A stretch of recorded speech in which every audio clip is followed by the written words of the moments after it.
जय श्री राम दोस्तों। तो मैं हिंदू राव साहब सहलोधी अपने YouTube channel only history political economics study पर आपका हार्दिक स्वागत करता हूं। तो आइए जानते हैं वेदांगों के बारे में।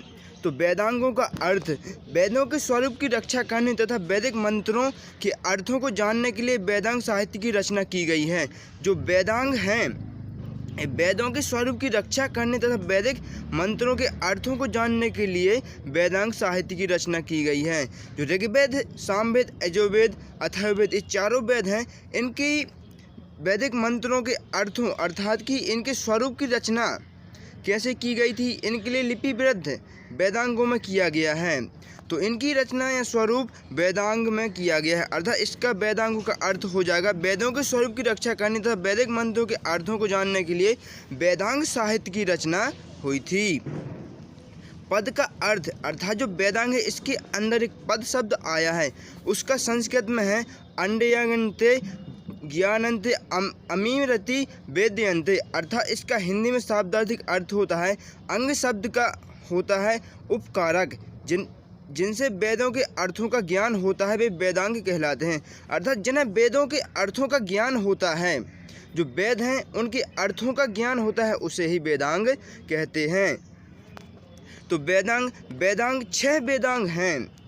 तो पहला आ जाएगा अपना शिक्षा, दूसरा कल्प, तीसरा व्याकरण, चौथा निरुक्ति, पांचवा छंद और छठा ज्योतिषी आ जाएगा। तो यह 6 वेदांग हैं। तो सामान्यतः यह समझा जाता है कि इनकी रचना 1500 ईसा पूर्व से 500 ईसा पूर्व के मध्य हुई थी। जो वेदांग हैं, इनकी रचना सामान्यतः 1500 ईसा पूर्व से 500 ईसा पूर्व के मध्य मानी गई है। वेदांगों का संक्षिप्त परिचय। तो वेदांग में सबसे पहला वेदांग है शिक्षा। तो शिक्षा का अर्थ वेदों के मंत्रों के सही उच्चारण को जानने के लिए शिक्षा नामक वेदांग की रचना की गई है। जो शिक्षा वेदांग है, इसकी रचना वेदों के मंत्रों के सही उच्चारण के लिए या जानने के लिए वेदांग की रचना की गई। जो शिक्षा वेदांग, इसकी रचना वेदों के मंत्रों के सही उच्चारण के लिए की गई है। जैसे स्वर, वर्ण, स्वर आदि के उच्चारण की शिक्षा को, विद्या को शिक्षा कहते हैं। इतिहासकार सायण, यह एक कवि भी थे, इतिहासकार भी थे, का कथन है कि वर्ण सस्वर चरण प्रकारो यत्रोपदयन्ति स शिक्षा। अर्थात जहाँ वर्ण स्वर के उच्चारण आदि का उपदेश दिया जाता है, उसको शिक्षा कहते हैं। वेद मंत्रों का शुद्ध स्वर में ही पाठ करना चाहिए। ये स्वर 3 हैं, उदांत, अनुदांत और स्वारित। जो 3 स्वर हैं इन्होंने बताए हैं, वह है उदांत, अनुदांत और स्वारंत। इस शिक्षा के 6 अंग कहे गए हैं। शिक्षा वेदांग, इसके 6 अंग भी हैं। तो पहला आ जाएगा अपना वर्ण, दूसरा आ जाएगा मात्रा, तीसरा आ जाएगा बल, चौथा आ जाएगा साम और पांचवा और छठवां आ जाएगा संतान। शिक्षा में निम्न प्राचीन शिक्षा ग्रंथ उपलब्ध हैं। जो शिक्षा वेदांग है, इसमें निम्न जो ग्रंथ थे इसके प्राचीन, वो अभी वर्तमान में ही उपलब्ध हैं। तो जो अभी वर्तमान में उनके बारे में पढ़ते हैं। तो याज्ञवल्क्य शिक्षा, तो यह ग्रंथ अभी वर्तमान में भी उपलब्ध है। इस ग्रंथ का संबंध शुक्ल यजुर्वेद की विजयसेनी संहिता से है। जो यह याज्ञवल्क्य शिक्षा ग्रंथ है, इसका संबंध शुक्ल यजुर्वेद की वज्रसेनी संहिता से है। वज्रसेनी संहिता से इसका संबंध है। इसमें 232 श्लोक हैं। जो याज्ञवल्क्य शिक्षा वेदांग है, इसमें 232 श्लोक हैं। नारदीय शिक्षा, तो अपना दूसरा आ जाएगा नारदीय शिक्षा। इसका संबंध सामवेद से है। जो नारदीय शिक्षा है, इसका संबंध सामवेद से है। सामवेद के लिए भारतीय संगीत का जनक भी कहा जाता है, जिसमें सारे गामा पादा पा नी सा, इन 7 स्वरों की रचना सामवेद में सर्वप्रथम मिलती है। इसमें सामवेद के स्वरों को समझाया गया है। जो नारदीय शिक्षा, इसमें सामवेद के स्वरों को समझाया गया है। मांडलिक शिक्षा, इसका संबंध अथर्ववेद से है। जो मांडलिक शिक्षा है, इसका संबंध चौथे वेद अथर्ववेद से है। अथर्ववेद के स्वरों और वर्णों का उच्चारण समझने के लिए यह अति उपयोगी है। इसमें 179 श्लोक हैं। जो मांडुक्य शिक्षा है, इसमें 179 श्लोक अभी भी वर्तमान में उपलब्ध हैं। पाणिनीय शिक्षा ग्रंथों में यह सबसे अधिक उपयोगी है। जो पाणिनीय शिक्षा है, यह शिक्षा ग्रंथों में सबसे प्रमुख उपयोगी है, क्योंकि यह एक पुष्यमित्र शुंग के शासनकाल में एक इतिहासकार माने जाते हैं, जिन्होंने अष्टाध्यायी की भी रचना की है। यह ग्रंथ शायद उनके द्वारा इतिहासकारों ने बताया है, तो इसलिए यह बहुत ही उपयोगी ग्रंथ है। पाणिनि ने इसकी रचना की थी। जो पाणिनि है, इन्होंने इसकी रचना की थी। इसमें वैदिक और लौकिक संस्कृत दोनों के स्वरों तथा व्यंजनों के उच्चारण को समझाया गया है। यह जो ग्रंथ है, इसमें लौकिक साहित्य के व्यंजनों को समझाया या स्वरों को समझाया गया है।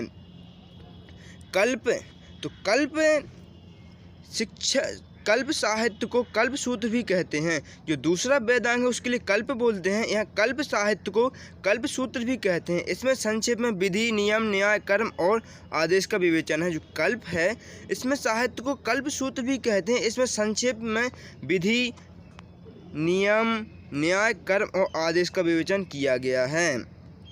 कल्प सूत्र सामान्यतः 4 भागों में विभक्त हैं: स्रोत सूत्र, गृहस्थ सूत्र और धर्म सूत्र और शलभ सूत्र। यह कल्प सूत्र 4 भागों में विभाजित है। तो आइए देख लेते हैं इसके भाग। स्रोत सूत्र यह पहला स्रोत है। स्रोत सूत्र में वेदों और ब्राह्मणों में प्रतिपादित यज्ञों तथा अन्य कर्मकांडों का उपदेश है। जो स्रोत सूत्र है, इसमें वेदों और ब्राह्मणों में प्रतिपादित यज्ञों और कर्मकांडों का उपदेश है। उपलब्ध स्रोत सूत्रों की संख्या वर्तमान में अभी 13 है। जो स्रोत सूत्र हैं, इनकी वर्तमान में संख्या 13 अभी भी उपलब्ध हैं। ऋग्वेद के 2 स्रोत सूत्र अभी भी उपलब्ध हैं: आश्रयन और संख्यायन। आश्रयन स्रोत सूत्र का संबंध ऐत्रेय ब्राह्मण से है। यह ऐत्रेय ब्राह्मण साहित्य में प्रथम है। इसमें 12 अध्याय हैं। जो ऐत्रेय ब्राह्मण हैं, जो इसमें 12 अध्याय हैं। संख्यायन स्रोत सूत्र का संबंध संख्यायन ब्राह्मण से, इसमें 18 अध्याय हैं। जो संख्यायन स्रोत है, इसमें 18 अध्याय अभी भी वर्तमान में उपस्थित हैं। सामवेद से संबंधित 3 स्रोत सूत्र प्राप्त हुए हैं: मस्क और लाटायन और द्रहण। मस्क स्रोत सूत्र की रचना मस्क ऋषि ने की थी। जो मस्क स्रोत सूत्र है, इसकी रचना मस्क नामक ऋषि ने की थी। इसका संबंध पंचविश ब्राह्मण से है। यह एक ऋषि थे पंचविश, इसका संबंध इनसे है। सामवेद की कौथनी शाखा का स्रोत सूत्र लाट्यायन, रामायणीय शाखा का स्रोत सूत्र द्रवण है। शुक्ल यजुर्वेद एक स्रोत सूत्र है। शुक्ल यजुर्वेद एक श्रेष्ठ सूत्र से मिलता जुलता है। कात्यायन स्रोत सूत्र यह माध्य निंदन शाखा से संबंधित है। अति विशाल इस स्रोत सूत्र में 26 अध्याय हैं। जो माध्यानंद शाखा से संबंधित है, इसमें यह बहुत ही अति विशाल है। इसमें 26 अध्याय उपस्थित हैं। कृष्ण यजुर्वेद के 6 स्रोत सूत्र उपलब्ध हैं: बौधायन, अपस्तंभ, हिरण्यकेशी, वैखानस, भारद्वाज और मानव। यह 6 कृष्ण यजुर्वेद के स्रोत सूत्र हैं। इनमें पहले 5 का तैत्तिरीय शाखा से तथा अंतिम का मैत्रेयणी शाखा से संबंधित है। यह 6 सूत्र हैं। जो इनमें पहले जो 5 हैं वो तैत्तिरीय शाखा से, और जो अंतिम है वह मैत्रेयणी शाखा से संबंधित है।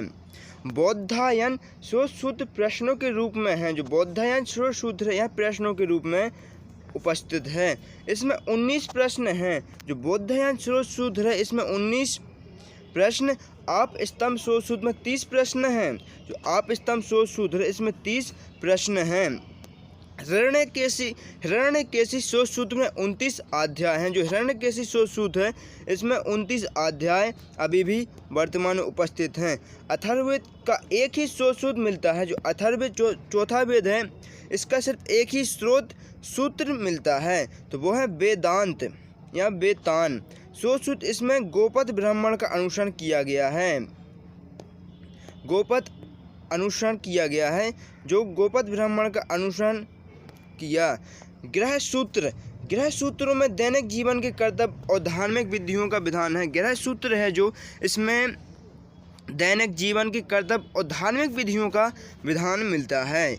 इसके मुख्य प्रतिपाद्य विषय हैं। जो गृह सूत्र है इसके मुख्य प्रतिपाद्य विषय हैं, जिनमें आ जाएगा पहला 16 संस्कार और सातवां आ जाएगा पास्कल यज्ञ और महायज्ञ। यह सभी गृह सूत्र में उपस्थित हैं। इस प्रकार सूत्र ग्रंथों में मुख्य रूप से 16 संस्कार, 7 पाक यज्ञ और 5 महायज्ञ हैं। इस प्रकार कुल टोटल 42 हो जाएंगे।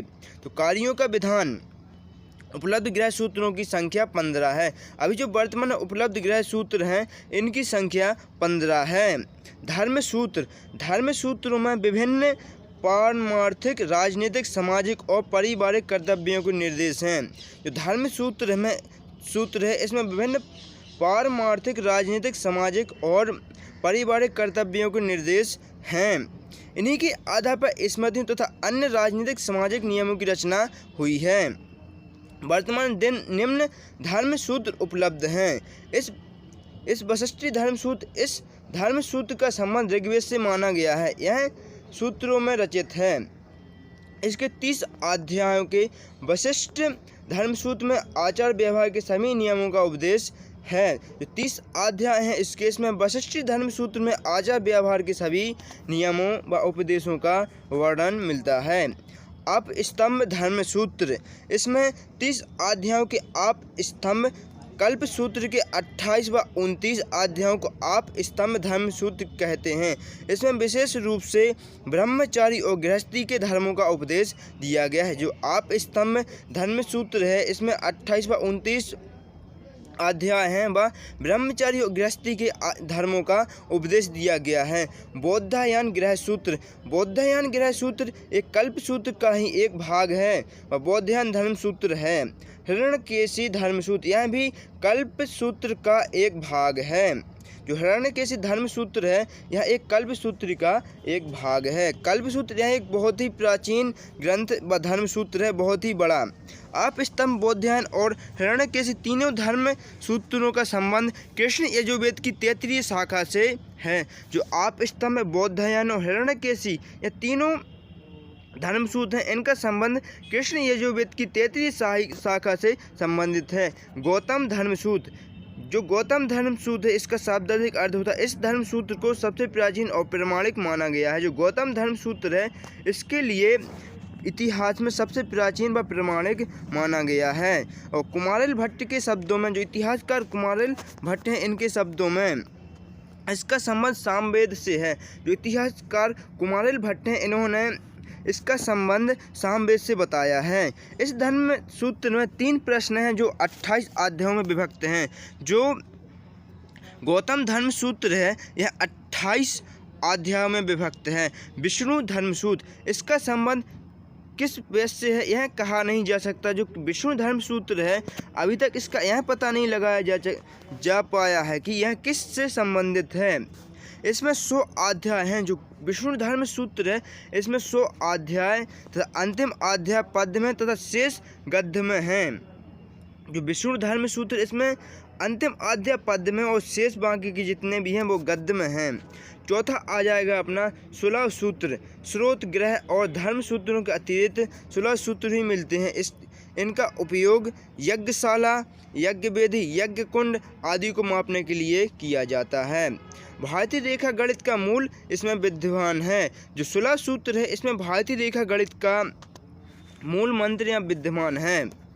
व्याकरण, वेद मंत्रों के अर्थों को समझने के लिए व्याकरण ज्ञान अनिवार्य है। जो वेद हैं इनके मंत्रों को समझने के लिए व्याकरण ग्रंथ बहुत ही अनिवार्य है।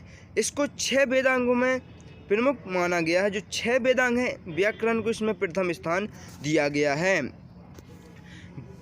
ऋषिक के अनुसार, जो यह एक ऋषि थे इन्होंने इसकी रचना की थी और यह इतिहासकार भी वर्तमान हुए। तो यह ऋषिक के अनुसार व्याकरण का कथन सबसे पहले ब्रह्मा ने किया है। तो ब्रह्मा, विष्णु, महेश यह देवता थे। इन्होंने माना कि व्याकरण का कथन सबसे पहले ब्रह्मा जी ने किया है। इसको क्रमशः ब्रह्मा से, अब यह क्रमशः चलता भी रहा तो इसको क्रमशः ब्रह्मा से बृहस्पति, बृहस्पति के बाद इंद्र, इंद्र के बाद भारद्वाज ऋषि और भारद्वाज ऋषि के बाद ब्राह्मणों ने प्राप्त किया था। व्याकरण का सबसे प्रथम क्रमबद्ध रूप पाणिनि अध्याय में है। जो पाणिनि जी की अध्याय अष्टाध्यायी है, इसमें व्याकरण का क्रमबद्ध विवरण मिलता है। परंतु पाणिनि से पहले और बाद में भी अनेक व्याकरण हुए हैं। तो पाणिनि ने अष्टाध्यायी में अनेक व्याकरणों के नाम दिए हैं। जो पाणिनि की अष्टाध्यायी, उन्होंने अनेक प्रकार के व्याकरणों के नाम दिए हैं। पाणिनि की अष्टाध्यायी मुख्य रूप से लौकिक संस्कृत के लिए है। जो पाणिनि की अष्टाध्यायी है, यह मुख्य रूप से लौकिक ग्रंथों संस्कृत के लिए उपयोगी है, परंतु इसमें वैदिक व्याकरण और स्वर प्रथाएं भी दी गई हैं। वस्तुतः वैदिक व्याकरण की रचना पाणिनि से बहुत पहले हो चुकी। जो व्याकरण है या जो वैदिक व्याकरण है, इसकी रचना पाणिनि जी से बहुत पहले हो चुकी थी। अर्थात पाणिनि जी के समय से उनसे भी पहले वैदिक व्याकरण की रचना हो चुकी थी। व्याकरण को प्रतिशाख्य ग्रंथों में 1130 शाखाओं में रखा गया है। जो व्याकरण इतनी विशाल है कि इसके लिए 1130 शाखाओं में विभाजित करके रखा गया है। वर्तमान समय में निम्न प्रतिशाख्य ग्रंथ उपलब्ध हैं। जो वर्तमान समय है, इसमें ऋक् प्रतिशाख्य, यह एक वर्तमान में प्रतिशाख्य ग्रंथ उपलब्ध है। यह ऋग्वेद से संबंधित है। इसकी रचना आस्यलन के गुरु शौनक ने की थी। जो ऋक् प्रतिशाख्य है, इसकी रचना शौनक ऋषि ने की थी। इसको परिषद सूत्र भी कहते हैं।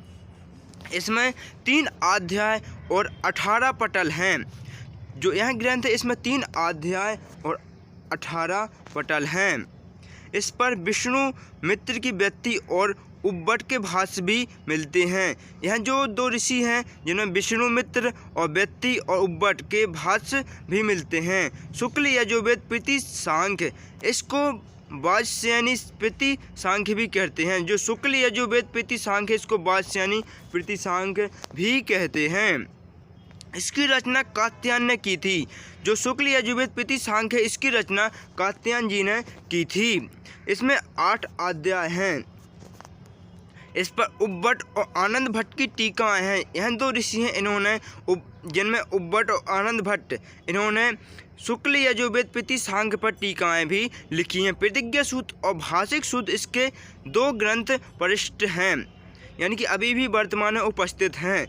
तैत्तिरीय प्रतिशाख्य, इसका संबंध कृष्ण यजुर्वेद से है। जो तैत्तिरीय प्रतिशाख्य है, इसका संबंध कृष्ण यजुर्वेद की तैत्तिरीय शाखा से है। इसमें 2 खंड और प्रत्येक में 12 अध्याय हैं। साम प्रतिशाख्य, इसकी रचना पुष्प नामक ऋषि ने की थी। जो साम प्रतिशाख्य है, इसकी रचना पुष्प नामक ऋषि ने की थी। इसमें 10 प्रपाठक हैं। इस पर सायण का भाष्य उपलब्ध है। इसमें 10 भाग हैं। वह एक सायण ऋषि थे, इन्होंने इस पर भाष्य भी लिखा है। ऋतंत्र व्याकरण, इसका संबंध सामवेद की कौथुम शाखा से है। इसमें 5 प्रपाठक और 280 सूत्र हैं। इसके रचयिता संकाटयन कहे जाते हैं। जो ऋतंत्र व्याकरण है, इसके रचयिता संकाटयन कहे जाते हैं। अर्थोप्रतिशाख्य, इसमें 4 अध्याय हैं।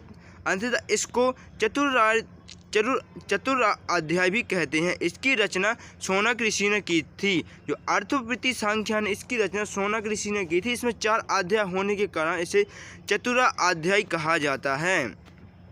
अथर्ववेद प्रतिशाख्य, इसका संपादन विश्वबंधु शास्त्री ने किया था। जो अथर्ववेद प्रतिशाख्य यानी इसका संपादन विश्वबंधु शास्त्री जी ने किया था। यह एक ऋषि थे और इसको सबसे पहले पंजाब विश्वविद्यालय ने प्रकाशित किया था। जो अथर्ववेद प्रतिशाख्यान है, इसका सबसे पहले प्रकाशन पंजाब विश्वविद्यालय ने किया था। जो पंजाब विश्वविद्यालय है, यह वर्तमान में पटियाला में अवस्थित है।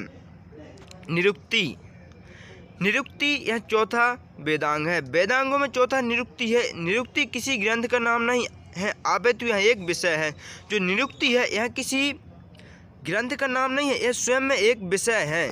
परंतु वर्तमान समय में केवल यस्क का ही निरुक्ति प्राप्त होने से निरुक्ति पद से इसी का बोध होता है।